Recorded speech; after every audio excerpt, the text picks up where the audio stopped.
Aujourd'hui, dans Entre deux flèches, on parle AMP, JO, IA et SF. Saison 3, épisode 10, c'est parti.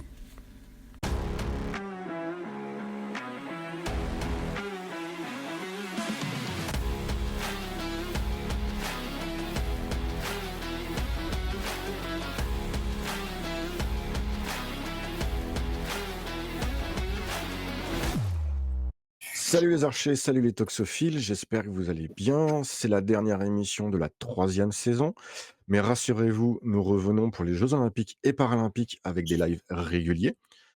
Abonnez-vous, mettez la cloche pour être tenu au courant. Mais avant tout ça, il nous reste une émission à faire. Elle est connue sur les pas de tir à cause de son rire. Elle fait connaître cette émission à tous les archers qu'elle croise. Elle tire plus de flèches que moi. Salut Harmonie. Salut, je suis pas sûre sur le plus de flèches que toi. Je suis toujours à 0, hein, donc... 2 compètes cette année. Pas mal. Bonjour à tous, bonjour Thomas et Hélène. Il m'accompagne encore une fois dans cette émission. Il se remet tranquillement de sa DRE du week-end. Il prépare ardemment sa prochaine compétition. Salut Yann.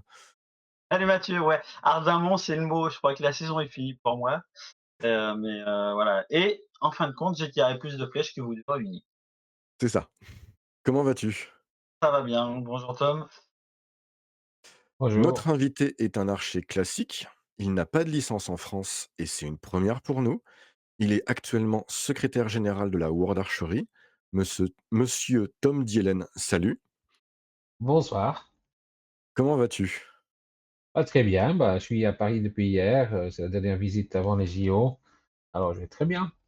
Bon. Donc tu vas avoir toutes les réponses qu'on a à te poser sur les JO. J'espère. Alors, petite précision avant de commencer, oui, nous tutoyons tous nos invités. Cela n'est pas un manque de respect, cela est juste notre marque de fabrique, notre façon de faire. Cela n'empêche pas d'avoir du respect pour nos invités et leur travail dans le monde du tir à l'arc, qu'ils soient champions du monde, voire triple championne du monde pour certaines, ou élus. Donc oui, nous tutoyons Tom Dielen dans cette émission. Tom, on n'est pas très vie privée dans l'émission, mais j'ai fait quelques recherches sur toi et contrairement à ta femme, tu n'as pas de page Wikipédia. Donc j'ai fait des recherches. J'ai trouvé différentes informations sur toi et je voulais savoir si c'était vrai ou pas. Tu es luxembourgeois? Pas du tout. Pas du tout. Belge et Suisse. Belge et suisse. Bon, et je te dirai en off qui m'a dit que tu étais luxembourgeois. On pourrait dire c'est un peu entre les deux pays, mais D'accord.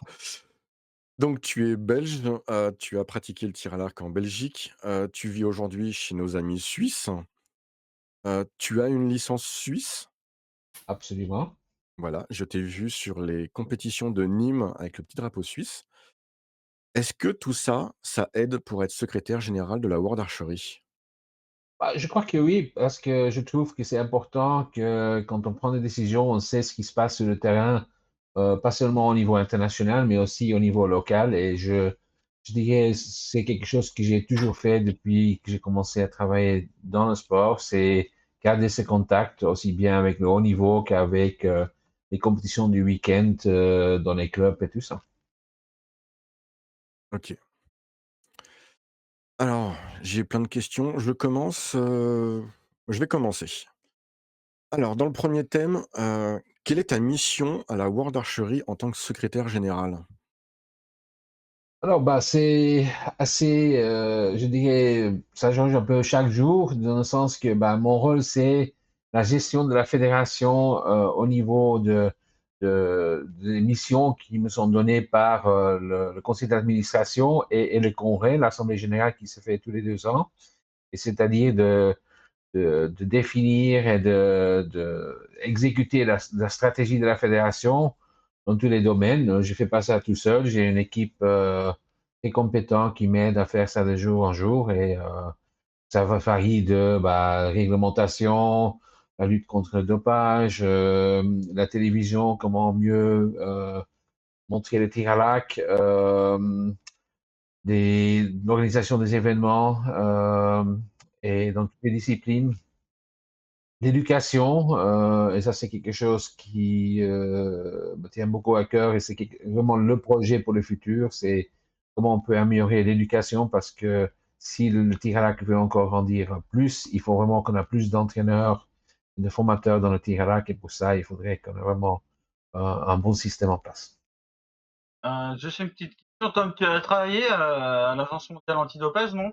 Pendant quelques années, Oui, je crois. pendant 3 ans et 3 mois. D'accord. C'était entre 2002 et 2005 où j'étais directeur pour les relations avec les fédérations internationales, ce qui m'a permis de voir qu'est-ce qui marche bien et pas bien dans toutes les fédérations internationales parce que c'était un peu mes clients. Et ça m'a donné beaucoup d'idées pour après implémenter au tir à l'arc aussi. D'accord. Alors, je voulais savoir si ça avait eu un lien, donc c'est vrai que ça a quand même aidé et ça aide. Voilà. Ouais. Comment on devient secrétaire général de la World Archery? Je veux pas te piquer ton boulot, hein, Non, non, mais il n'y a pas de souci.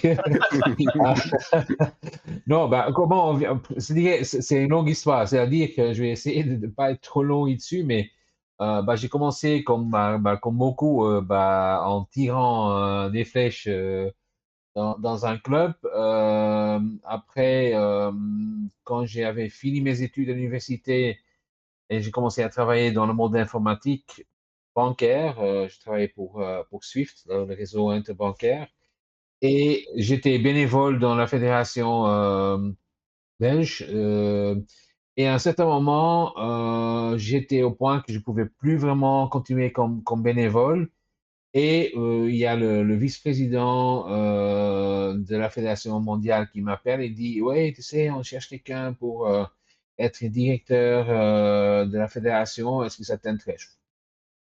Je vais mettre ma candidature, mais sachant très bien que j'avais à ce moment-là 28 ans, j'étais assez jeune, j'avais pas trop d'expérience dans la gestion sportive, sauf j'avais organisé 2, 3 tournois internationaux, mais pour le reste, j'avais pas non plus un background énorme dans le management du sport. Puis je mets ma candidature et on verra ce qui se passe. Et 4 mois plus tard, j'étais à Milan comme le premier vrai professionnel dans la fédération internationale. Ça a duré jusqu'en 2002. Après, il y a justement ces 3 ans à l'Agence mondiale antidopage. Et le président actuel, qui était à ce moment-là en train de poser sa candidature, dit il faut que tu reviens. Et je dis, OK, je veux bien revenir, mais alors à ce moment-là, dans le rôle de secrétaire général, et on combine le poste de directeur et de secrétaire général en tant que tel. Et ça, c'était en 2005. Il y a eu le congrès, le président a été élu. Lui m'a proposé comme secrétaire général, et comme ça, je suis secrétaire général depuis 2005 en tant que tel. j'ai retrouvé dans mes recherches le compte rendu de la réunion où tu as été élu. Oh, c'était un réunion très intéressant. Moi, j'ai une petite question, puis je vais laisser la main à mes collègues. Quelle est la différence entre la World Archery et alors je prends l'exemple pour nous, hein, mais je pense que c'est valable pour tous les autres continents et la World Archery Europe? C'est clair, c'est que voilà, Suisse, c'est la fédération internationale. Ça veut dire qu'on s'occupe de tous les, actuellement, 170 membres nationaux en tant que tels. Voilà, sur Europe et l'entité continentale pour l'Europe, ils ont 49 ou 50 membres. Et leur responsabilité va pour l'organisation des championnats européens et les tournois du classement mondial européen, c'est-à-dire les grands prix. Ils font aussi les Youth Cup, les European Youth Cup, qui est vraiment quelque chose dans lequel Europe est en avance des autres continents. Ils organisent ces championnats d'Europe et Junior Cup. Nous, on les aide financièrement et aussi avec certains de nos services pour que leur tournoi devienne aussi de plus en plus performant. Mais leur rôle est vraiment au niveau continental et le nôtre est au niveau mondial. OK. La même chose pour les gens euh, qui veulent faire, peut-être que c'est plus facile à comprendre quant à la FIFA et l'UEFA, c'est un peu la même chose. D'accord.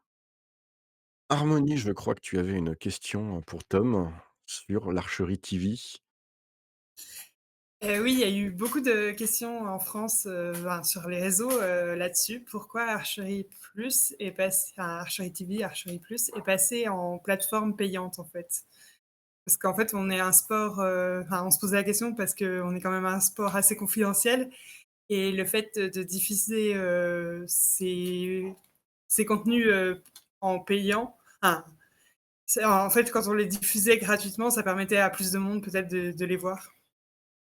Alors, je dirais, il y a deux choses à clarifier. La première chose, c'est que c'est pas le même contenu qu'on publie ou qu'on fait pour je dirais, le public en général. Archery Plus, pour ceux qui ont déjà pris l'initiative d'y s'abonner, vont voir qu'il y a beaucoup des choses beaucoup plus spécifiques et vraiment avec un public archer comme objectif. C'est-à-dire que, par exemple, on fait maintenant depuis cette saison pour la Coupe du Monde une analyse technique des compétitions où on a quelqu'un comme Marc Dellenbach, l'ancien entraîneur de l'équipe de France et Allemagne, qui fait une analyse très spécifique pourquoi les Coréens ont perdu contre les Chinois aux dernières Coupes du Monde. On fait des programmes sur l'entraînement mental. On fait beaucoup de nouveaux contenus. Mais OK, bah voilà, faire ce contenu a aussi un certain prix et on ne peut pas faire tout gratuitement. Entre-temps, bah, on a quand même beaucoup avancé à avoir du contenu libre aussi. Et je dirais, dépendant du type de compétition, certaines compétitions on met en accès libre, d'autres on met payant. Mais je dirais, c'est pas le but, soyons clairs, le but c'est pas nécessairement de gagner beaucoup d'argent là-dessus. On investit, on gagne pas d'argent là-dessus, en tout cas pas actuellement, ça c'est sûr. C'est pareil chez nous, hein, on touche pas d'argent. Si on peut avoir des sponsors, nous on prend aussi, hein. Tu des pistes, Tom? Oui, bah c'est pas évident. Il y a combien d'abonnés, par exemple, à Archery Plus? Je Un ordre crois d'idée, hein. qu'on est dans les milliers. Je ne peux pas dire si c'est le montant exact, mais on est dans les milliers. On est dans les quatre chiffres pour le moment, mais c'est mieux qu'espéré au début de l'année et ça grandit constamment. Alors, on a assez d'espoir qu'on va dans 5 chiffres à la fin de l'année. Bah, c'est clair qu'on n'est pas du tout dans le même ordre d'idée que nos followers sur Facebook ou YouTube, où on est beaucoup plus haut. Facebook, on a passé les 1 million. YouTube, on a passé les demi-million. Mais c'est clair, bah, c'est payant. Voilà. D'ailleurs, Il le tarif est de combien pour s'abonner à la chaîne? Alors, je ne le connais pas par cœur. Il faudrait que je regarde plus. On est en train de regarder, de changer un peu le modèle pour le rendre plus accessible pour des gens qui veulent pas nécessairement tout voir. Je dirais qu'il y aura des changements après la fin de cette saison pour l'année prochaine. Mais je crois que ça ne devrait pas être quelque chose qui bloque l'accès en tant que tel, mais bah, ça a un coût. Hein. Ouais. C'est clair que bah, quand on était sur YouTube, on n'avait pas de coût de stockage d'accès sur la bande passante et tout ça. C'est YouTube qui prend, mais je dirais, quand je regarde que le pourcentage que nous, on touche des publicités de YouTube et ce que eux ils ont touché, par exemple, les dernières années, bah, ils y gagnent. Hein. Par contre, il y a peut-être un chiffre qu'on a oublié de nous demander, c'est combien y a-t-il, d'archers, licenciés à la World Archery? Ah, licencié à Archery, bah, je dirais, nous, on n'a que les licences internationaux et là, on est en base annuelle autour de 3000 licenciés internationaux, mais ça, c'est vraiment des gens qui concourent au Oui, niveau international. Après, je, je je pensais plus dirais, c'est au très difficile de savoir un nombre exact parce que ça dépend beaucoup du système de membres dans les différents pays. Les grands pays, bah, c'est la France, c'est l'Allemagne. L'Allemagne, c'est un exemple typique pourquoi c'est très difficile. Parce qu'en Allemagne, la fédération de tir et tir à l'arc est ensemble. et ils ont 1,2 million de membres. Mais Archer, ils estiment, parce qu'il y a des membres de la fédération combinée, et ils ne savent pas qui est Archer et qui est tireur fusil ou pistolet. Alors, c'est pas évident de savoir, mais ils estiment que c'est à peu près autour de 80 000 actuellement. Après, un pays comme la Chine, par exemple, ils ont, dans la fédération, ils nous annoncent 10 000, mais on sait qu'à Shanghai seulement, il y a déjà 150 000 qui sont enregistrés dans la ville de Shanghai comme pratiquants de tir à l'arc dans la ville.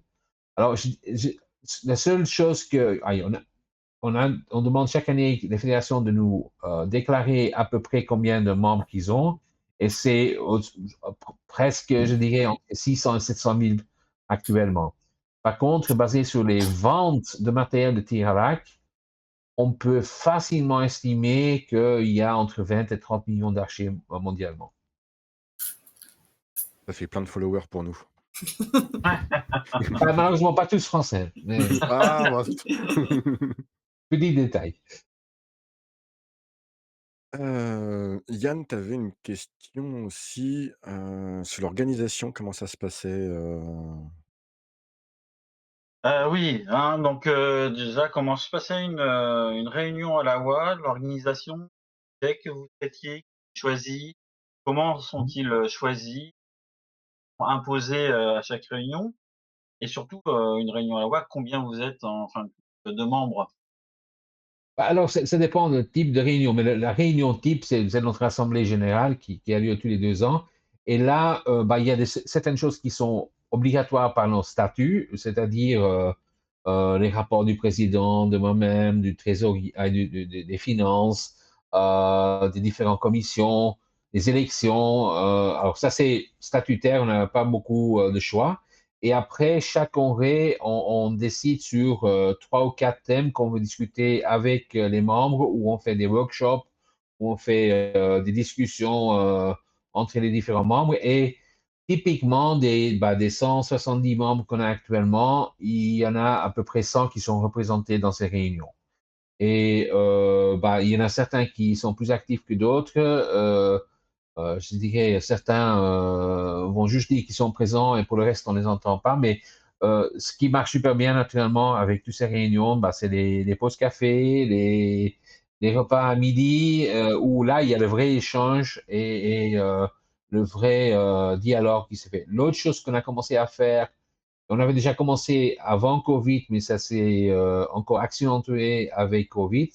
C'est on fait mensuellement maintenant des réunions en ligne avec tous nos membres. Et là, il faut qu'ils s'inscrivent. Et là, les thèmes varient chaque mois. On vient d'en faire une la semaine passée où c'était vraiment sur la qualification pour les Jeux Olympiques.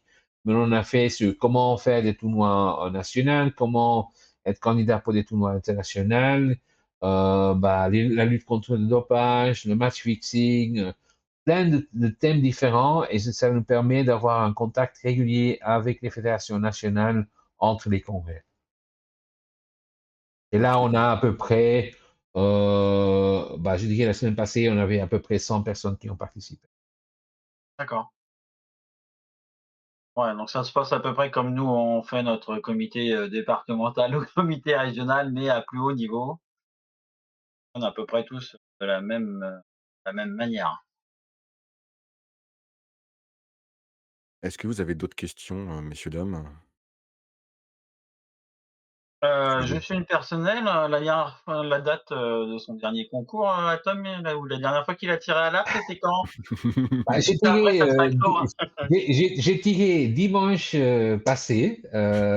J'ai fait, quand je suis en Suisse, quelque chose que je ne sais pas si vous connaissez, parce que je crois que il y a quelques Français qui participent. Le 60X, c'est un tournoi en ligne qui est fait par Dominique Demey, qui s'est créé pendant le Covid et qui est maintenant, je crois, à la 160e édition ou même plus. Et ça, quand je suis en Suisse et que j'ai le temps, je le fais le dimanche. Alors, je l'ai fait dimanche passé. Mais un tournoi officiel, le dernier, ça doit être Vegas.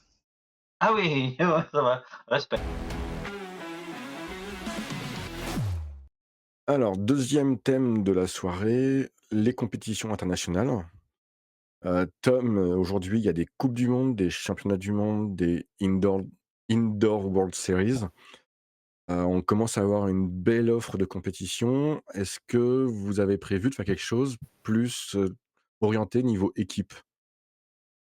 Bah, c'est-à-dire que là, on a déjà, comme tu as dit aussi, une palette assez grande de compétitions et on a vraiment, avec bah, notre responsable des événements, Thomas Aubert, fait vraiment une stratégie où il y a plusieurs niveaux et avec vraiment un chemin, un parcours pour un jeune athlète jusqu'à les Jeux Olympiques pour la discipline extérieure.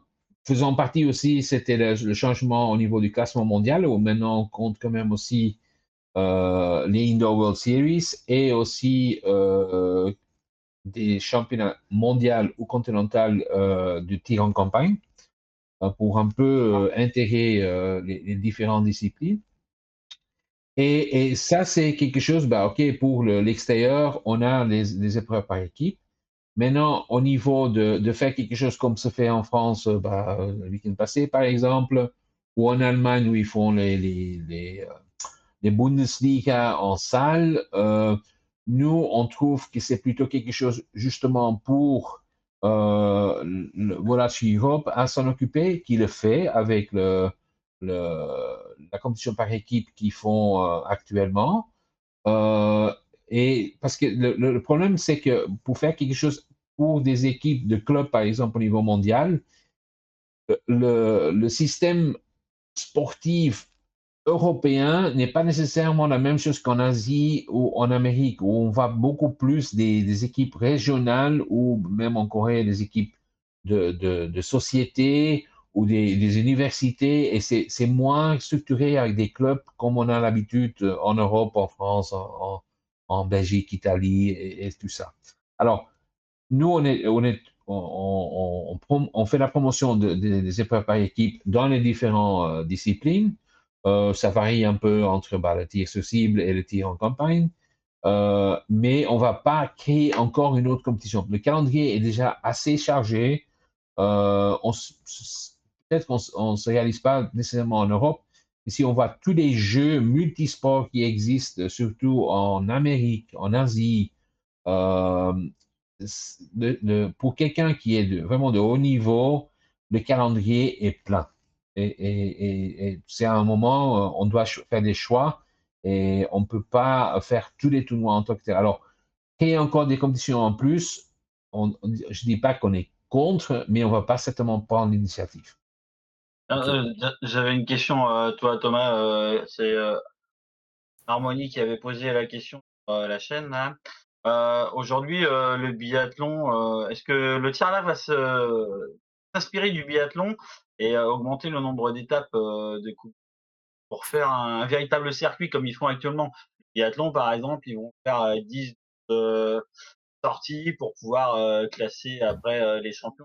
Est-ce qu'un jour le tir à l'arc va s'inspirer pour faire quelque chose comme ça? C'est-à-dire qu'il y aura une sélection d'athlètes nationaux, on ne pourrait pas forcément y participer et ça permettrait de faire un classement mondial, pas que sur une ou deux étapes, un petit peu.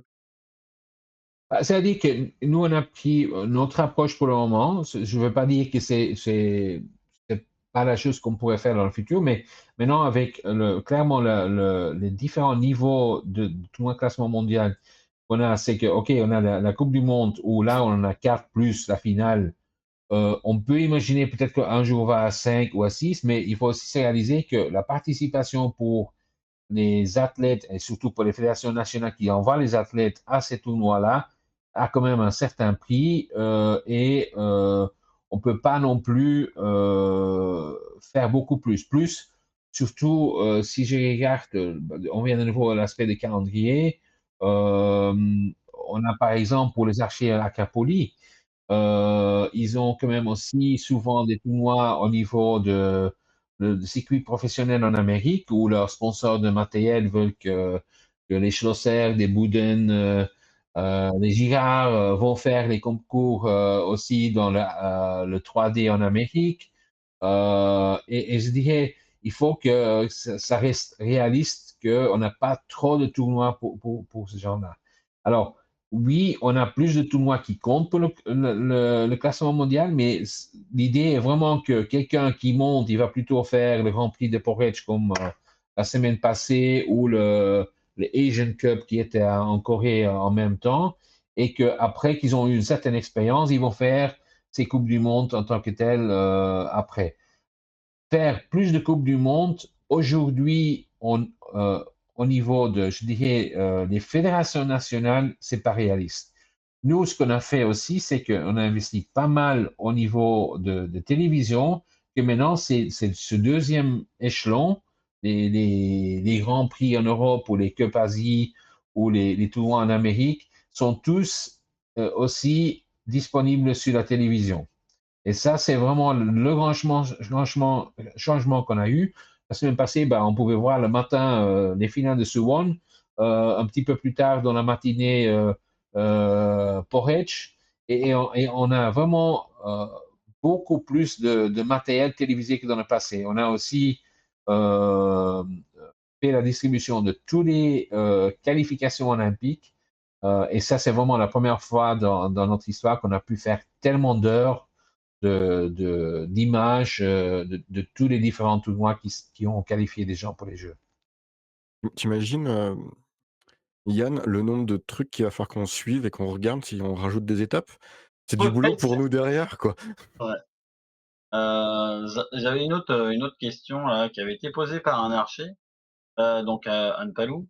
Donc je lis la question, hein.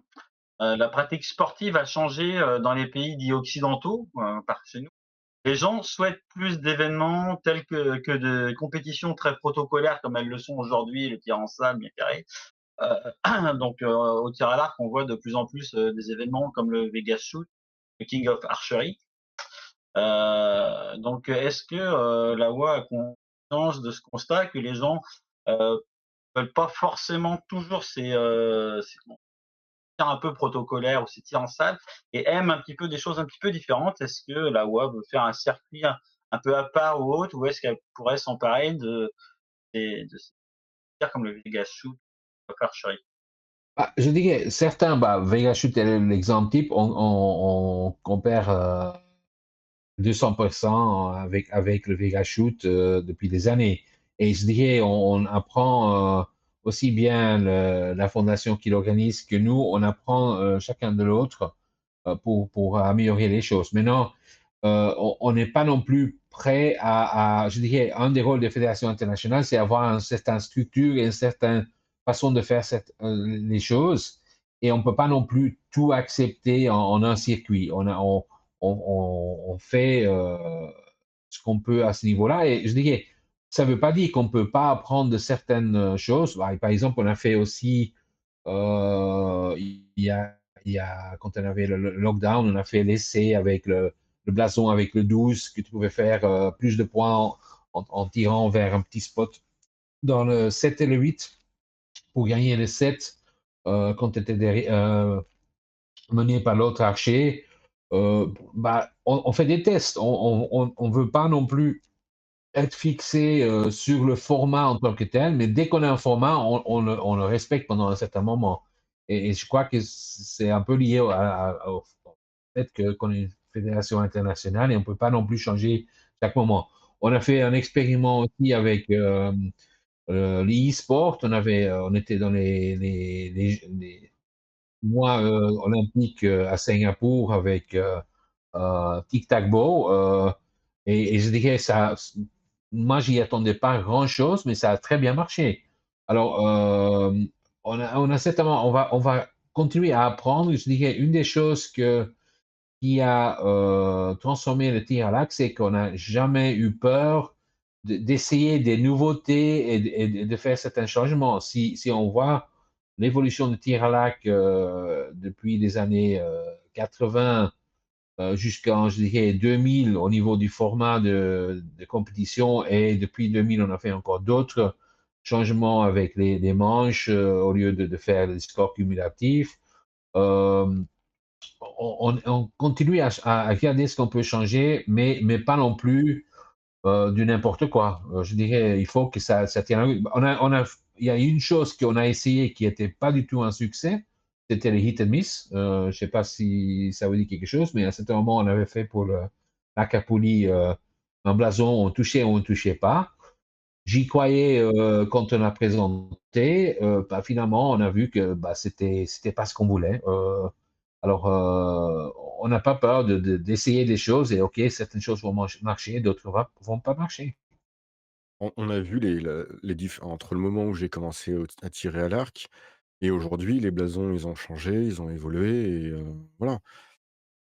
C'est un sport vivant, le tir à l'arc, je trouve, donc continuez d'essayer. Nous, ça nous enfin, Ouais, moi, ça me ouais, plaît. ouais. Est-ce que vous avez d'autres questions, Oui, moi, c'était plus, sur, les disciplines de parcours. Enfin, mes camarades vont se moquer de moi, mais Alors non, hem, ben, alors non, tu aussi là pour ça, Harmonie, oui, voilà. hein, Donc il y a bien 2 championnats du monde, en parcours. Il y a aussi les jeux, bah, par exemple méditerranéens où, il y a du parcours, field, donc campagne en français. Est-ce qu'il y mmh, aura des étapes, de coupe du monde comme il peut y avoir, les étapes en tir olympique et poulies en parcours? Alors, je n'exclus pas. Déjà, il y a un petit circuit quand même qui existe, bah, même avant que j'ai commencé le tir à l'arc moi-même. Nation, Les 5 Les cinq nations? nations. 5 nations, ouais. Et je dirais, il y a des choses comme ça qui existent. Je sais que bah, en Amérique, et je parle maintenant de l'Amérique du Sud, on a eu pour la première fois depuis, je crois, 30 ans, de nouveau un championnat continental de tir en campagne. Alors, je crois qu'il y a certaines choses qui vont se faire.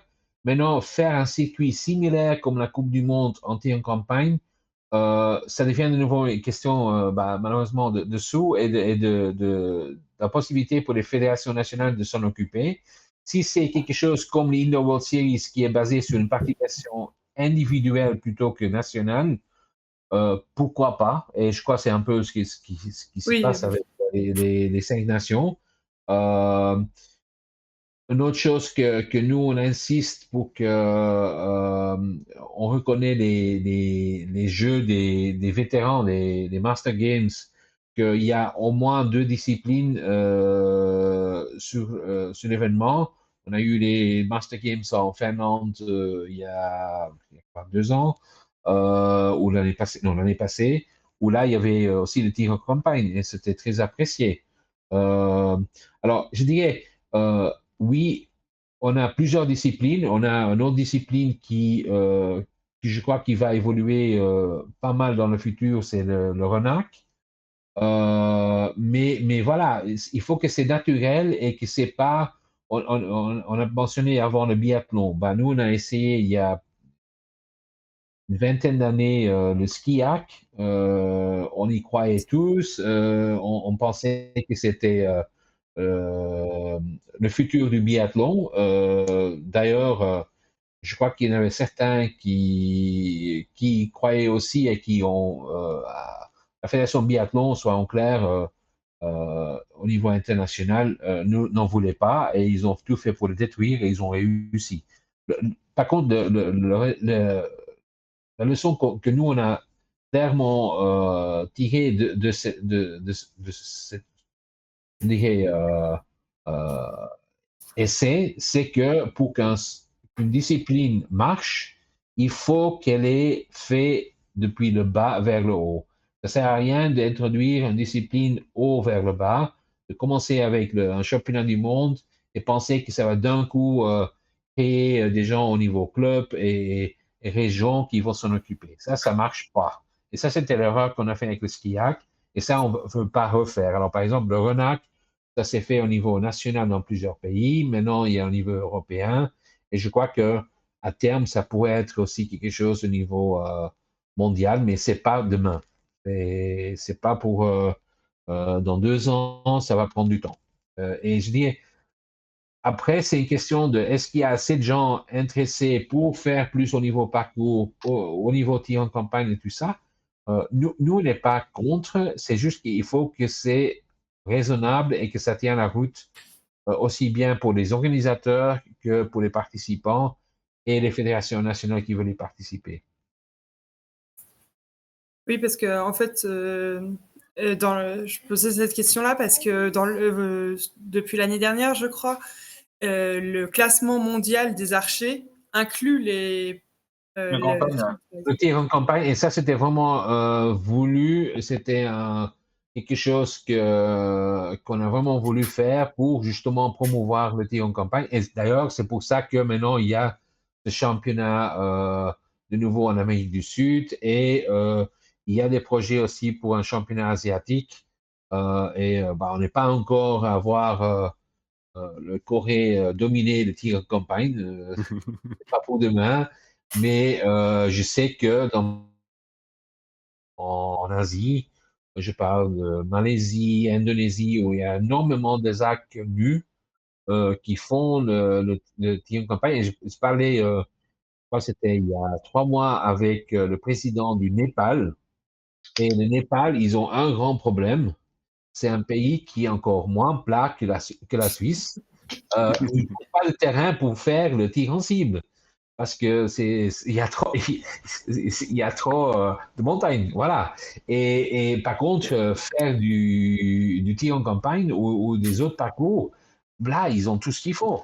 Alors, je dirais, c'est là aussi qu'il faut qu'on modifie si on peut l'appeler, le produit tir à l'arc aux conditions locales pour que ça se développe d'une meilleure façon. OK.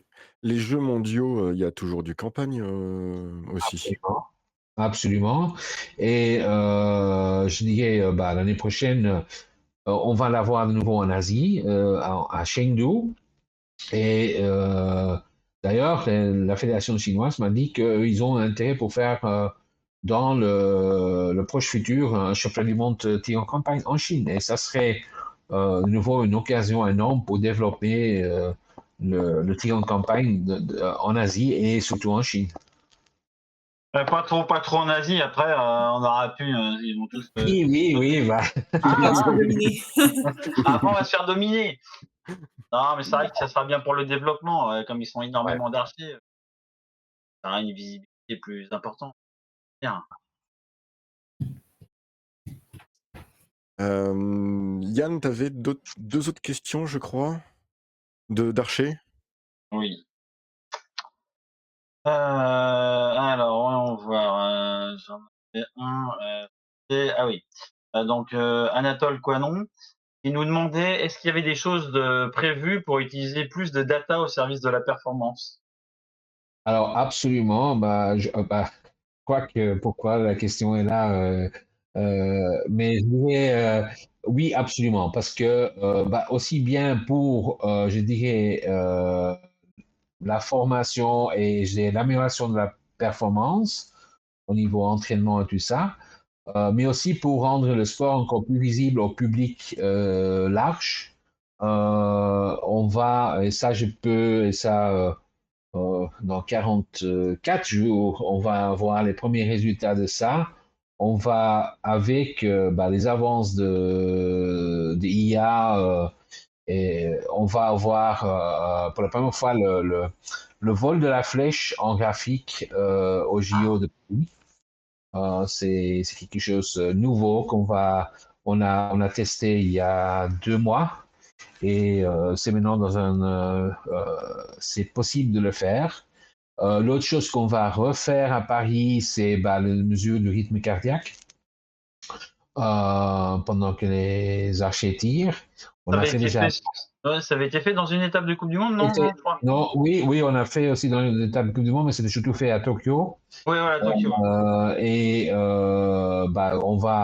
On pensait ne pas pouvoir le faire, mais on a trouvé une solution pour le faire à Paris. On est un peu short au niveau temps parce que maintenant, il faut vraiment qu'on mette le turbo pour que ça se fait, mais on va en tout cas faire tout pour qu'on peut l'avoir à Paris de nouveau. Et on a le Centre mondial de tir à l'arc à Lausanne. avec Marc Dellenbach et certaines autres des personnes impliquées. On est en train de faire aussi des recherches avec un physio pour mesurer avec des senseurs l'utilisation de différents muscles au niveau euh, est-ce que l'archer utilise les bons muscles au bon moment et tout ça. Alors, il y a plein de choses qui sont en train de se faire. Après, il y a aussi tout l'aspect de enregistrer tous les flèches que quelqu'un tire au niveau de groupement, au niveau de triage des flèches, à avoir, mettre ça en rapport avec les autres entraînements au niveau physique, mental, voir si, je donne un exemple typique, Métégazos. C'est probablement l'archer avec son coach qui est pour le moment le mieux au niveau de cibler la performance au bon moment. Et d'ailleurs, bah voilà, les champions du monde, et champions olympiques et champions d'Europe depuis quelques semaines aussi. Mais ça ne Voilà. veut pas dire qu'il va gagner tous les tournois. Mais ils ont trouvé la façon de gérer l'entraînement d'une façon que le jour J, il est là. Oui. Bah oui, c'est ça. Et c'est là qu'il y a encore énormément à apprendre parce que, comme dans tous les sports, on ne peut pas être performant tout le temps. C'est impossible. Regardez-moi. Ah, euh, En parlant de data, je pense que c'est possible assez facilement, mais d'avoir, par exemple, les groupements, les flèches, enfin, quelle flèche sur les 3 est la moins bonne? Est-ce que c'est la première, la deuxième, la troisième, ou des choses comme ça?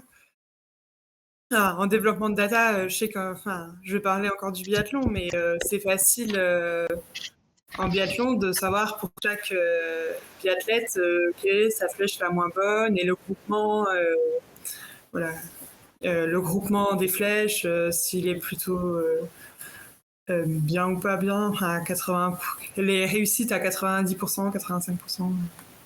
Oui, non, il y a déjà beaucoup qui existent. Il y a deux programmes qui sont utilisés pas mal par les archers de haut niveau. Il y a Artemis, qui est fait par l'entraîneur de Max Schlosser, Ron van der Hoff. Et après, il y a un certain Atoll en France qui a fait aussi quelque chose qui fait la même chose. Alors, On a reçu Anatole ici même il y a quelques mois. oui, voilà. Alors, je dirais, voilà, il y a des outils qui existent et ça va que aller en plus parce que, voilà, l'entraînement des archers au niveau, ça devient de plus en plus sophistiqué et je sais que l'équipe italienne, à un certain moment, ils avaient avec Ferrari fait une machine à tirer des flèches pour tester les groupements. Euh, Maintenant, je ne sais pas si ça leur a aidé énormément, mais voilà, c'est des choses qui se font. Il y a naturellement Werner Beiter qui a commencé avec de tester les flèches il y a plus que 30 ans au niveau du spine, de la dureté des flèches, de les mesurer pour les grouper ensemble. Et ça, c'est quelque chose qui se fait toujours. J'ai vu en Corée récemment une autre machine à tirer des flèches chez Kim Young-tak. C'est-à-dire qu'il y a de plus en plus de recherches qui se font pour être sûr que les choses qui sont le plus faciles à contrôler, c'est-à-dire le matériel ou c'est quand même plus facile de contrôler ça que de changer la technique d'un archer. Voilà. On a une petite pensée pour Jérôme, qui est notre testeur en France. T'avais une dernière question, Yann? alors là, c'est une question un petit peu différente. Donc, une femme d'origine transgenre et des cours actuellement du dimanche, donc au cours hebdomadaire en catégorie dames, et elle se demandait si un jour elle pouvait courir en tir à l'arc, mais au niveau international. Et dans Alors, quelle c'est-à-dire que, catégorie, bien sûr, si oui, catégorie il y a un. Oui. Alors, je dirais, il y a le CIO qui a, le Comité international olympique il y a maintenant à peu près une année et demie, publié un nouvel, je dirais, consensus statement. Je sais pas le mot en français pour ça, mais c'est une sorte de guideline, une sorte de façon de faire pour les fédérations internationales pour déterminer qu'est-ce qui est acceptable et pas acceptable au niveau des athlètes qui sont transgenres. C'est clair que la chose n'est pas la même chose quand on parle de rugby ou de tir à l'arc. Tous les sports avec contact physique, c'est clair que là, il y a un autre aspect au niveau sécurité à regarder. Alors, pour le tir à l'arc, ce qu'on a fait, c'est qu'on a fait certaines recherches et on a maintenant une procédure qui est en vigueur qui dit que quelqu'un qui veut concourir en tant que femme qui était née homme doit fournir pendant 2 ans certaines valeurs au niveau de hormones et qui doivent être en dessous d'un certain seuil. Et s'ils peuvent prouver ça pendant les 2 ans, il y a une commission qui le regarde. Ils peuvent concourir comme femmes à ce moment-là. Parce que, basé sur des recherches scientifiques, à ce moment-là, ça donnerait plus un avantage vis-à-vis de quelqu'un qui est né comme femme. Maintenant, ça, c'est la situation aujourd'hui. Une chose qui est sûre, c'est qu'il n'y a pas de consensus au niveau scientifique dessus et que ça va évoluer. J'ai discuté avec pas mal de scientifiques dessus. Ils disent oui, mais par exemple, les records hommes et femmes, ils sont pas tellement différents. Les records du monde, je dis oui, mais les records du monde étaient faits dans des conditions quasi parfaites. Et à ce moment-là, c'est clair que le nombre de livres va faire moins d'effet que quand il y a du pluie ou du vent. Et je dirais l'autre chose, c'est que il y a aussi l'aspect, par exemple, pour quelqu'un qui fait du tir en campagne, en arc nu surtout, que là, il y a quand même quelqu'un qui peut tirer un arc plus puissant, comme une grande avantage vis-à-vis quelqu'un qui a un arc plus léger. Alors, il y a pas de solution miracle. Nous, on a adopté cette réglementation au niveau international. Alors, quelqu'un qui veut concourir au niveau international, il y a la procédure existe sur notre site. Il doit fournir certains documents médicaux et fournir ses tests pendant 2 ans. Et après, cette personne peut être acceptée pour concourir en tant que femme. Et on a toujours le droit de continuer à tester cette personne après si on voit qu'il y a quelque chose qui est hors je dirais, euh, du cycle normal. Après, ça c'est au niveau international. Au niveau national, je dirais, c'est vraiment la Fédération nationale de décider et dans beaucoup de pays, je parle surtout des pays comme l'Islande, les pays scandinaves, où il y a vraiment une approche d'inclusivité. Là, on va trouver beaucoup moins des règles, beaucoup moins contraignants et que là, il y a plus je dirais, de possibilités pour eux de concourir, mais ça, c'est au niveau national. En Grande-Bretagne, par exemple, ils ont clairement décidé que pour quelqu'un qui participe à ce qu'on appelle un tournoi de classement, de record mondial, c'est-à-dire les tournois qui sont enregistrés sur notre calendrier, que là, ils respectent à 100% nos réglementations, mais pour les tournois qui sont que enregistrés pour le niveau national, là, ils permettent aussi la possibilité sans qu'il y ait trop de contrôle en tant que tel. Alors, c'est un sujet très, très difficile et il n'y a pas de solution miracle. On a dans notre commission on a une commission de gender equity euh, et dans notre commission, on a actuellement quelqu'un qui est transgenre. Ok. Et ça nous permet aussi d'avoir un feedback sur ce qu'on fait, si ça va dans le bon sens ou pas. Et pour le moment, on semble être sur le bon chemin, mais il y aura jamais la réponse 100% correcte sur ce sujet. Comme vous disiez tout à l'heure sur la réglementation du tir à l'arc, vous faites des essais et puis, bah, vous essayez de faire au mieux, hein. Enfin, c'est comme ça que je l'ai compris tout à l'heure pour le règlement et Absolument. j'ai l'impression que votre discours est aussi dans ce sens-là, à ce sujet-là. Oui, oui, absolument. Et je dirais, ça va évoluer. Et maintenant, dans quel sens, je ne sais pas. Voilà. Bah, on verra. On va suivre ça. Non, mais c'est bien, pas de langue de bois, au moins on a une réponse, quelque chose de prévu. Je pense que ça fera plaisir à l'archer d'entendre la réponse. Est-ce que vous avez d'autres questions, messieurs, dames? Je suis en train de regarder mes Alors moi, j'ai une question là que j'ai retrouvée, qu'on n'avait pas notée tout à l'heure. On a des archers qui trouvent que c'est très long quand ils font un tir target ou un arrowhead pour avoir la, petite, distinction. OK. Bah, c'est-à-dire que, bah, J'ai oublié de noter la personne qui nous a posé la question, je suis désolé, mais oui, pas de problème. Je dirais, j'ai une réponse, bah, je dirais peut-être que c'est un peu langue de bois, mais c'est-à-dire que, alors, pour les hautes valeurs, le système est assez simple et je crois que ça marche bien. C'est-à-dire que dès que le tournoi est fait, la Fédération nationale, dans le cas de France, la FFTA, doit soumettre sur un système qui est en ligne la feuille de marque, le liste des résultats, et à ce moment-là, c'est envoyé, je dirais, dès qu'on l'a eu, bah, je dirais au maximum dans 2 semaines qu'on l'a eu, c'est envoyé. d'accord. Après, pour les bas valeurs, c'est quelque chose que la fédération peut acheter en quantité voulue de notre shop. Et bah, s'ils ont un stock, bah, en principe, il n'y a aucune raison que ça prend du temps.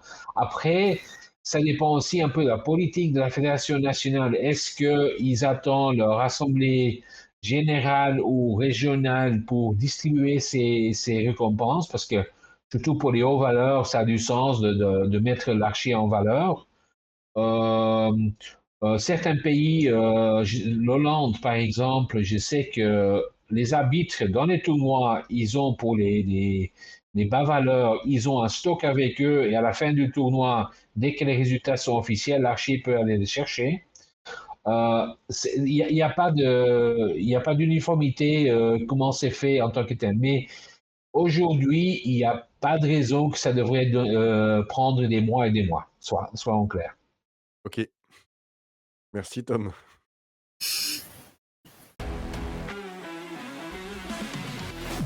Point suivant, les jeux olympiques, c'est dans au moment où on enregistre, c'est dans un peu plus d'un mois. Donc on a forcément des questions. Tu es, on peut le dire, en direct de Paris, justement pour préparer Oui. les JO. Oui, j'ai préparé un petit Tour Eiffel. Ah!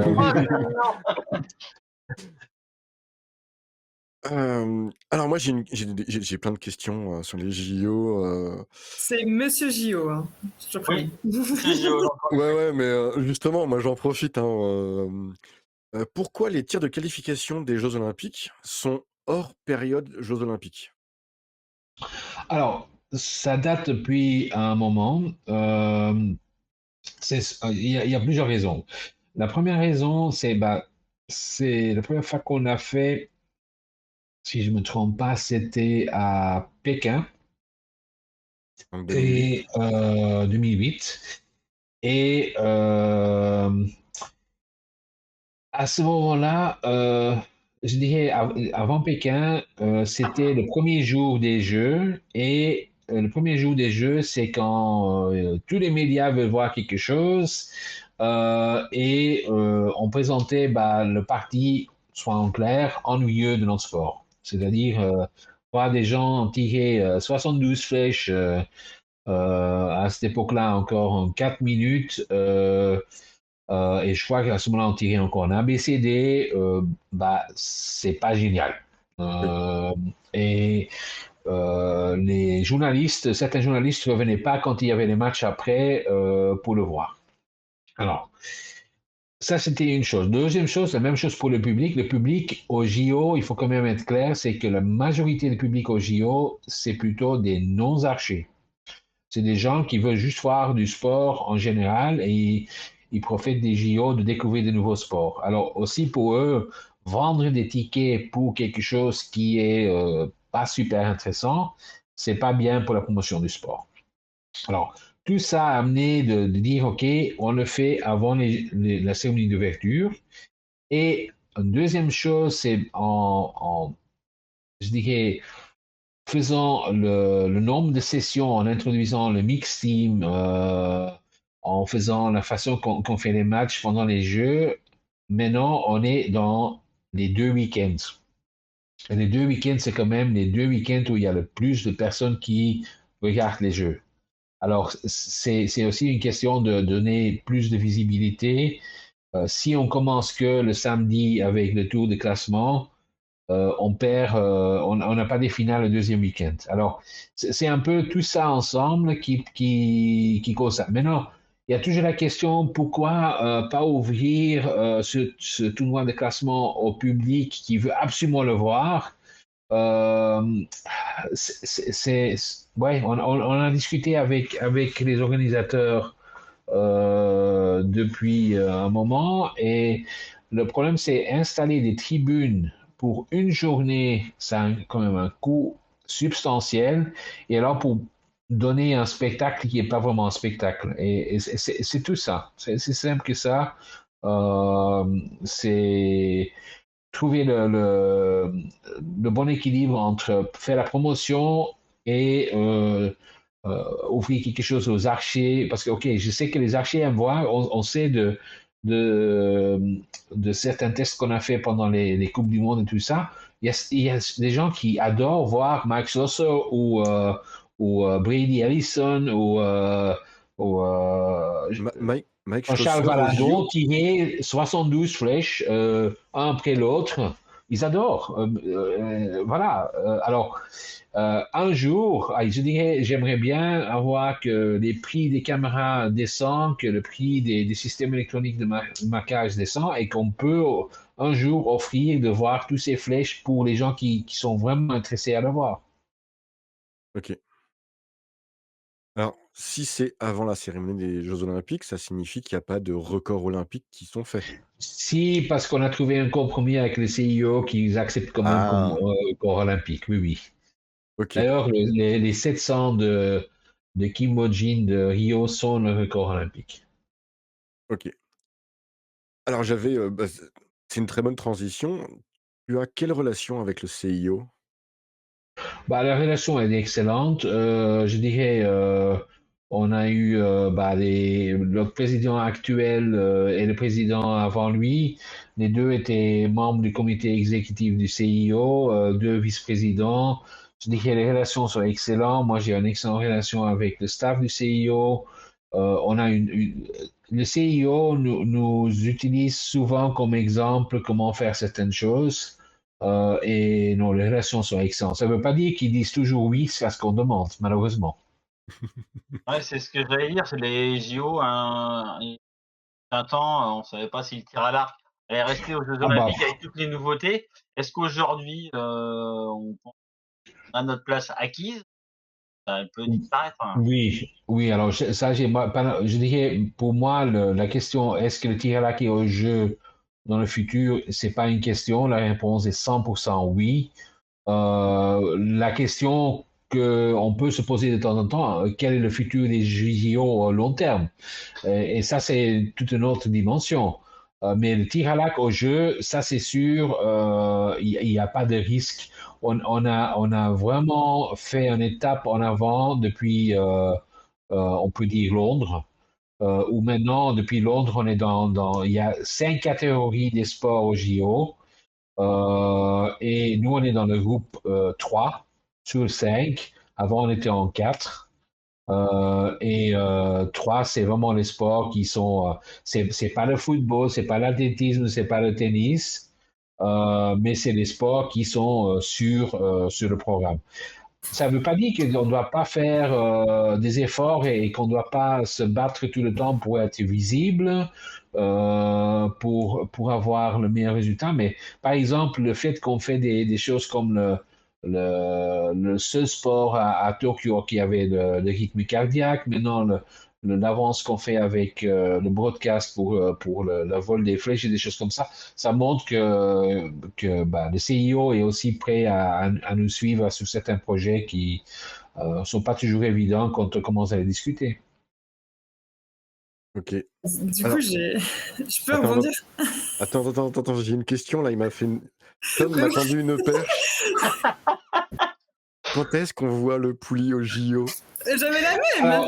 Alors, voilà, c'était la question que je m'attendais de toute façon. J'allais le dire. Alors, je dirais, ma réponse est claire, le plus Jamais. vite qu'on peut. Alors, Je dirais, nous, on a, soyons clairs, on avait, pour les Jeux de Rio, on avait dit qu'on voulait le mixte. Et à ce moment-là, on avait dit on veut le mix pour Rio avec l'idée qu'on voulait pour Tokyo l'Acapulco.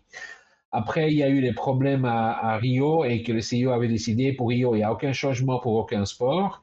Et on a pu avoir les mixtes à Tokyo. Paris, on n'a pas essayé d'avoir l'Acapulco, mais pour LA, on a déjà fait un essai pour avoir l'Acapulco en salle. Ça n'a pas marché.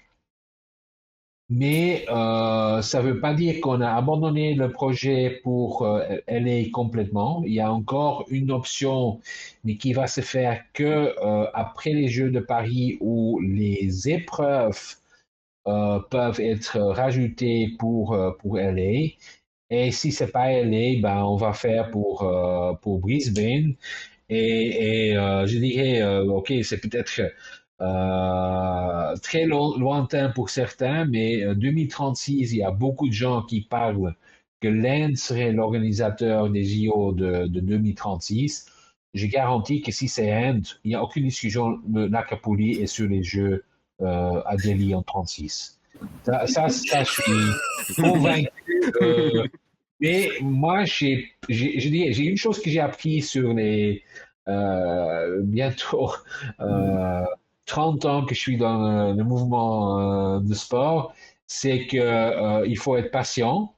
Mais si on croit dans quelque chose, on y arrive à un certain moment. Et je dirais, ma patience et ma femme va certainement dire que j'ai beaucoup de patience, surtout en comparaison avec elle. Mais ma passion a des limites aussi, et je dirais, je veux avoir la Capodie au JO avant que je prenne la retraite, ça c'est sûr. Ça marche. Est-ce que le jour où tu sais qu'il y a l'Arcapoulie au JO, est-ce que tu reviens nous voir et tu nous l'annonces? Bah, avec plaisir, oui. Ok, je On note. veut l'exclure. Et je crois qu'il y a beaucoup de gens qui veulent me voir ce jour-là. On a dit Prums. Ouais, en fait, c'est vrai qu'on a du mal à comprendre pourquoi l'escrime a 3 ou 4 armes comparé aux. Enfin, pourquoi Bah, eux, ils auraient 3 ou 4 armes avec le même, Oui. comment dire, format et que nous, Oui. on doit changer des choses, quoi. Non, mais c'est clair que l'escrime, ok, ils ont eu ça depuis le début des jeux, ce qui était un peu plus facile et qu'il y a moins de concurrence à cette époque-là pour introduire les jeux, les nouvelles choses. La chose, c'est que si c'était que nous qui demandions des choses, c'était facile. Le problème, c'est qu'il y a d'autres sports qui demandent aussi des choses. Le handball veut le beach handball. La natation veut encore un 10e relais de plus. Le problème, c'est on n'est pas les seuls à vouloir des choses. Alors, il faut qu'on vienne avec des arguments qui sont plus convaincants que les autres. Et je crois que j'ai mentionné l'Inde. L'Inde est un marché énorme pour le CIO. Et d'ailleurs, c'est pas pour rien que le cricket est à Los Angeles. C'est 100% lié à ça. Et on doit vraiment trouver les arguments. L'autre chose qui joue un rôle important, c'est qu'est-ce que ça coûte pour avoir un autre sport ou discipline sur les jeux. Et là, on est fort aussi parce que on rajoutait l'Acapulli à l'extérieur à Los Angeles, bah, ça coûte pas grand-chose parce que on l'a déjà pour les Paralympiques. Alors, il y a plusieurs éléments qui jouent un rôle. Une des choses pourquoi on a quand même que le fait pour aller, par exemple, on n'a même pas essayé pour Paris, c'est que on avait besoin de vraiment un changement au niveau de la participation des femmes dans l'Acapulli. Et là, on a vu quand même une énorme évolution les dernières années grâce à des gens comme Sarah Lopez, comme Hilda Gibson, non, pas Hilda Gibson, Ella Gibson.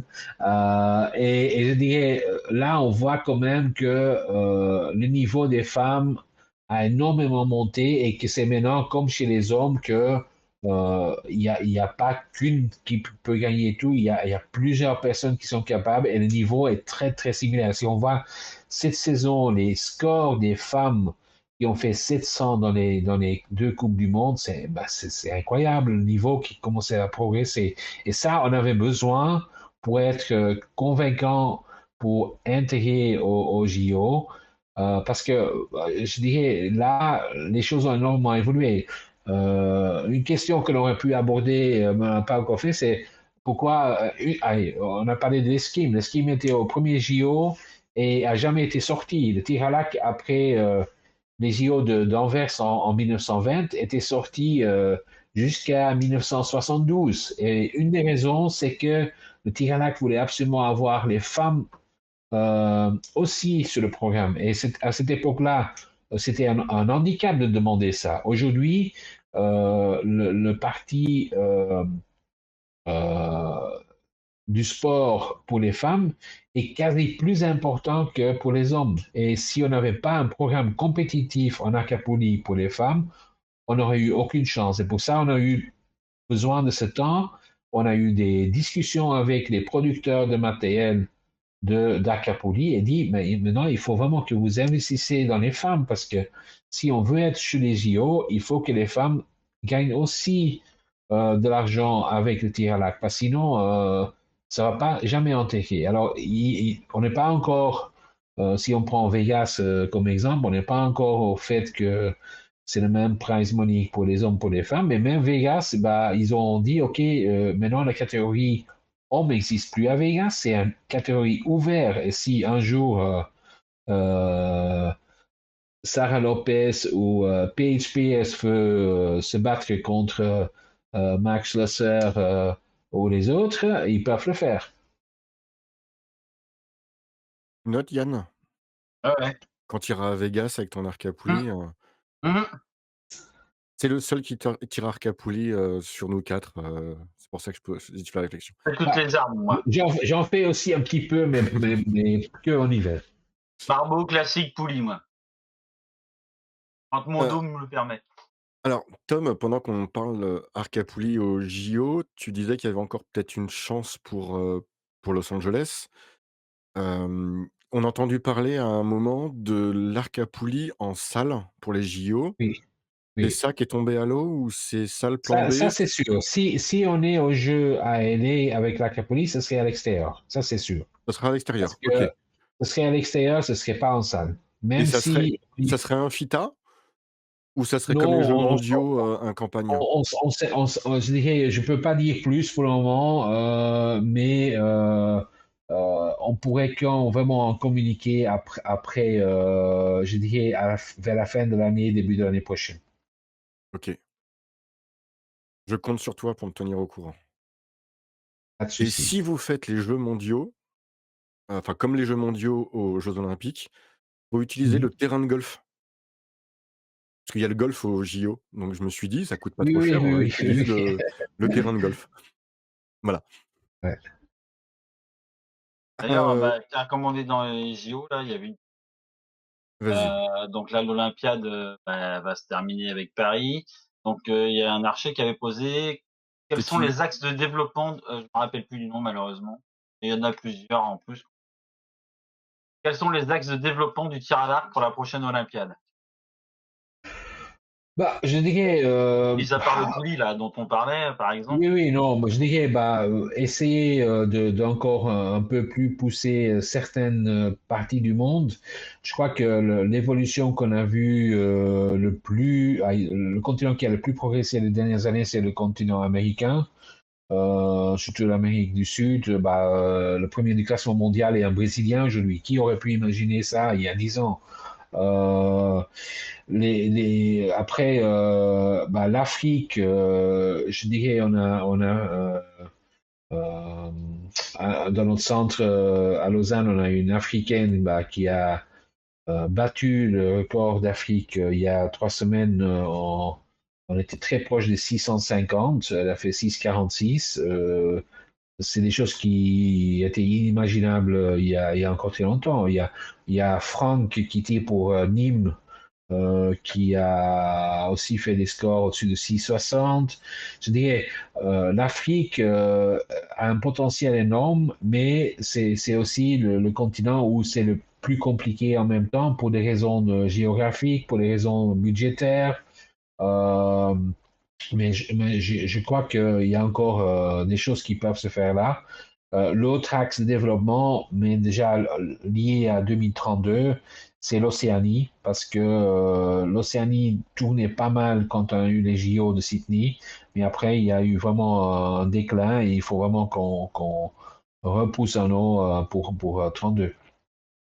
Alors, ça au niveau des pays. Après, comme déjà dit avant aussi, l'axe de formation des entraîneurs et des gens qui font les cours dans les clubs et dans les différentes écoles, ça c'est vraiment l'endroit où on va donner beaucoup plus d'accent pour le prochain Olympiade. Alors, une petite question à notre secrétaire général. Est-ce que tu as une idée des 3 médaillés chez les hommes et chez les femmes? Allez, un petit pronostic. Alors, non, je vais pas utiliser un joker à 100% dans le sens que le problème, c'est qu'il y a encore sur les 64 places hommes et 64 places femmes, il y en a encore 44 en jeu fin de cette semaine à la semaine prochaine. Alors, les participants ne sont pas encore connus. Alors, ça, c'est déjà une chose. La deuxième chose, c'est que j'ai du bon espoir qu'une tradition qu'on avait depuis les Jeux de... Attends, il faut que je regarde. Depuis les Jeux de Moscou de 1980 et qui a duré jusqu'à 2000, que le pays hôte a gagné une médaille d'or, que cette tradition va se refaire. Ça, j'ai bon espoir. Ah, nous aussi, on Euh, aimerait bien. alors, parce que, OK, Athènes, c'était mal barré depuis les débuts. À Pékin, on a eu aussi une médaille d'or. 2012, on n'a pas eu. 2016, on l'a pas eu. Et 2020-21 non plus. Mais en 21, ils ont quand même fait des médailles, les Japonais. Alors, j'ai vraiment de bon espoir ayant vu les performances de l'équipe de France cette saison. Je dirais, mais une médaille, il y aura certainement. Et je crois qu'on pourrait avoir une médaille d'or. Voilà. Ok, merci beaucoup. Maintenant, l'autre chose, c'est que les chances qu'on va avoir des médailles coréennes sont quand même grandes aussi. Ouais, ouais, Ah, ouais. moi, je mets un billet quand même sur l'équipe féminine coréenne qui a toutes les médailles d'or par équipe.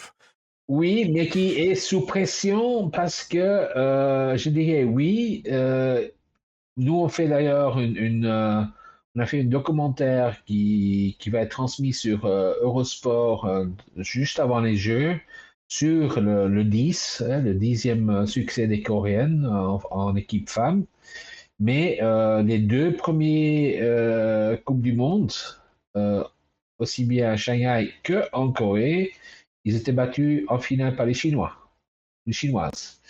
Alors, il y a énormément de pression sur l'équipe coréenne et surtout c'est une équipe qui est tout à fait inédit parce que les trois femmes avaient jamais tiré ensemble en équipe jusqu'à que l'équipe était sélectionnée. Et on voit quand même qu'il y a encore du travail dans la cohérence de l'équipe. On a vu ça aussi bien à Shanghai qu'à Yechon. Et bah, il reste un petit peu de moi, hein, un petit peu plus que moi, et on verra. Mais ça va être très serré. Le 28 juillet va être un journée très, très intéressante. Oui. Donc 28 juillet, c'est toutes les phases finales des équipes femmes. Exact. Voilà. J'avais une dernière question. J'ai une- Vas-y, vas-y, pose ta question, Harmonie, tant que je retrouve la mienne. Ouais, en fait, on a parlé beaucoup des Jeux Olympiques. Comment la World Archery est impliquée pour les Jeux Paralympiques?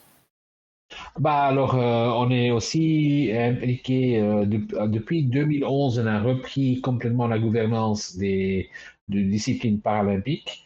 Et pour nous, c'est OK, on va pas être, il faut être clair, on ne va pas être avec le même nombre de staff aux Paralympiques, mais on le voit vraiment comme une épreuve très importante. On s'attend à beaucoup je dirais, de histoires sur des personnalités, parce qu'on a quand même des Paralympiens qui sont exceptionnels. Ah, tous, pour moi, sont exceptionnels. Et on a des gens comme Matt Stutzman qui m'ont inspiré. D'autres, il y a une jeune indienne qui est l'athlète paralympique le plus connu dans toute l'Inde. On a une autre histoire qui, je crois qui est exceptionnelle d'un archer français. Oui, Euh, j'ai oublié son nom, je suis en train de le rechercher. Il y a deux archers français qui sont exceptionnels, mais celui que je pense surtout, c'est un ancien coéquipier de Sébastien Flûte, qui était dans l'équipe olympique à Sydney, qui s'est cassé son dos en tombant à l'INSEP, et qui, c'est Damien Le Tulle, qui a fait sa révalidation dans l'hôpital des Invalides. Et quand il a entendu que le Kivalak et les Paralympiques se faisaient invalides, il a dit je veux me qualifier pour les Paralympiques. Et on est très content pour lui qu'il a pu se qualifier. C'est quelqu'un qui a une santé très fragile, mais qui a fait tout pour y être, et il a fait l'histoire minimale, il peut y aller, et c'est vraiment quelqu'un exceptionnel. Et je dirais, j'aimerais bien que le jour qu'il est là, les tribunes vont être pleines, parce qu'il mérite vraiment de soutien ce jour-là du public français, parce que c'est un parcours vraiment, vraiment. Ok. Il y a un journaliste français de sport, il y a une dizaine ou une quinzaine d'années, qui avait dit que les Paralympiques devraient être organisés avant les Olympiques. Tu en penses quoi? Alors, T'as le droit à un joker, hein, non, toujours. non, Hein. non, non, pas du tout. Non, je pensais, je dirais, dans le début de ma carrière, la même chose. Et franchement, non. Parce que maintenant, je dirais, après tous ces. J'ai fait plus de Jeux Olympiques que de Paralympiques, mais j'en ai fait quand même pas mal de Paralympiques, et je dirais, j'ai changé d'avis. Et la raison que j'ai changé d'avis, c'est que ça changerait les Paralympiques dans une épreuve secondaire, et avec beaucoup plus de stress, avec moins d'enthousiasme. Et maintenant, les Paralympiques, je dirais, de tout mon staff, y compris moi-même, et tout le monde impliqué de Archery qui va aux deux, ils vont tous dire qu'ils ont beaucoup plus de plaisir aux Paralympiques qu'aux Jeux. Parce que le jeu, c'est le stress, stress, stress, stress, stress. Et Paralympique, c'est la famille, c'est sympathique, je dirais, il y a beaucoup plus ouais, de sensation qu'on fait quelque chose de super pendant les Paralympiques, pendant les Jeux, même si les Jeux, bah, c'est exceptionnel, c'est pour laquelle on fait un peu notre travail, mais les Paralympiques, c'est vraiment pour moi le plus. Et c'est parce ils ont tellement euh, de, d'enthousiasme et c'est du sport de haut niveau, il faut être clair. Oui, C'est que les Paralympiques, c'est pas juste du sport pour des gens qui ont un problème physique. Non, c'est vraiment du sport de haut niveau. Et ben, l'autre Français, tout collé, qui est un ancien athlète olympique en avion, c'est aussi, on voit que c'est un vrai sportif, c'est quelqu'un qui a un parcours formidable aussi et que bah, va probablement faire une médaille aux Invalides dans les Paralympiques. Alors, et surtout pour tous les gens qui peuvent pas aller aux Jeux Olympiques parce que les tickets sont malheureusement chers et plus disponibles, achetez un ticket aux Paralympiques parce que vous allez vous régaler. Il y aura un show énorme et c'est du vrai sport de haut niveau avec des athlètes fantastiques. ok. J'ai une dernière question pour toi par rapport aux Jeux olympiques et paralympiques. Est-ce que les scores seront sur Yann CO en direct? Euh, là, je vais mettre peut-être un joker. D'accord, ok. Ok, c'est bon. Je vais recevoir un mail d'ici 2-3 jours. Titi, c'est bon, ça sera sur Yann CO, ça sera. Écoute, si on peut faire Et changer. ils seront de toute façon sur notre site, ça c'est sûr. Ok, ça marche. Harmonie, Yann, est-ce que vous avez des questions? Moi, j'ai plus rien. Non, c'est Non, bon. non, non, non, Tom a bien répondu à toutes les questions, sans langue de bois, surtout même celles qui pouvaient être un peu compliquées. J'ai l'impression que tu voulais mettre une note à la fin, Yann. Oui, et je suis prêt à sortir mon petit papier. Non, mais c'est pas souvent qu'on a quand même des gens qui nous répondent comme on a pu recevoir notre président qui a répondu à toutes les questions, même celles qui pouvaient être gênantes. Donc.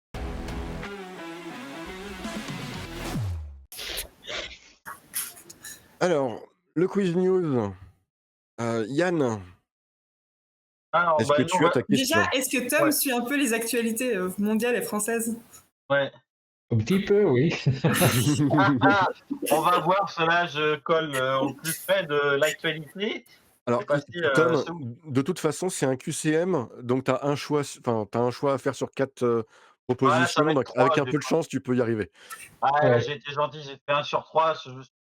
Je colle à l'actualité française. Est-ce que Tom va suivre? Et sur Paris, est-ce qu'il a regardé un petit peu le site de la FFTA avant? On ne sait pas. Donc, Ok. il y avait le championnat de France par équipe de club. Donc, chez les hommes et chez les femmes. Donc, la question porte sur les gagnants chez les hommes et chez les femmes. Donc, je vais donner 3 propositions pour les Bon, hommes. Yann, en classique.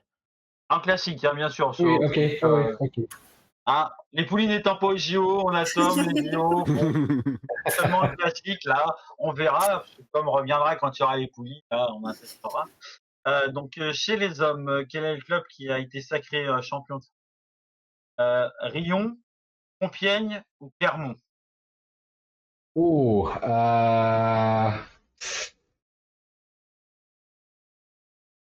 je crois Rion. Harmonie? Moi, je dirais Clermont, le Mathieu? club de.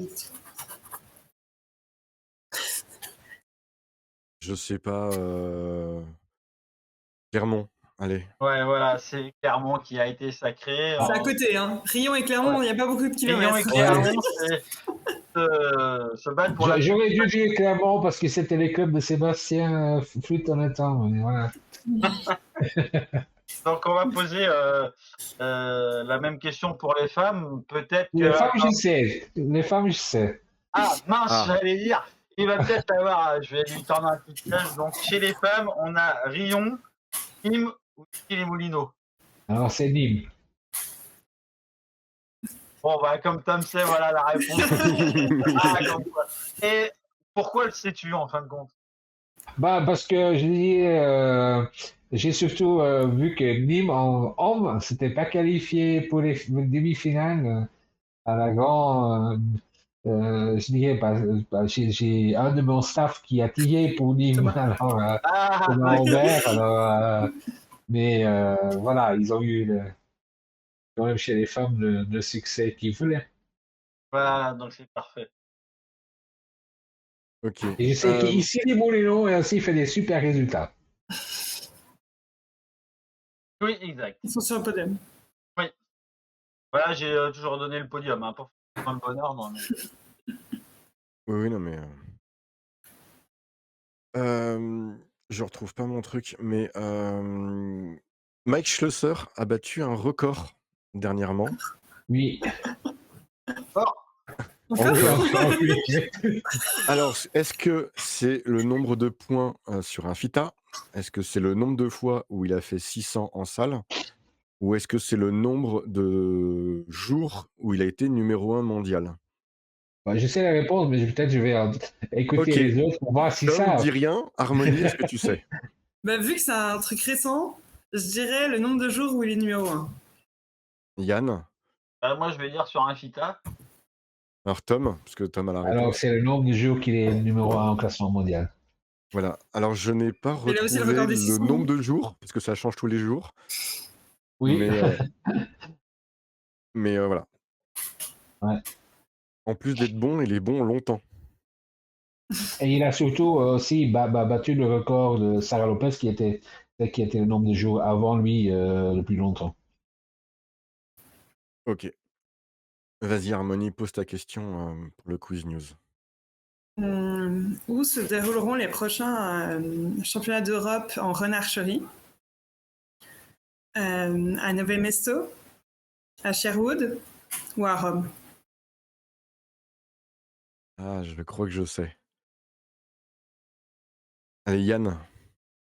Alors là, répète un peu. Alors, où se dérouleront les prochains Ouais, championnats d'Europe? les trois propositions. Nové Mesto, Sherwood ou Rome? Ah, je dirais Rome. Tom. Bah, je crois que Robert Dubois va participer parce qu'il est à Sherwood. Ah, Ouais, non. c'est ce que je pense aussi. Oui, c'est bien Sherwood, ça m'a fait rigoler rien qu'à penser dehors. En pensant à Robin des Bois, voilà. C'est pour ça, c'est un Ah, petit cadet. ouais, je me suis dit que tu l'avais fait exprès, toi. Ouais, je me rappelais ta figurine. Voilà, il est toujours là. Hein. Non, mais c'est vrai, hein, c'est vraiment Sherwood. Hein. Et puis, Ouais. mais Nové Ouais. Mesto, ils le font souvent. Leur Et ouais, c'est pour Oui, ça. Nové Mesto est vraiment la capitale du renard pour le moment, hein, c'est sûr.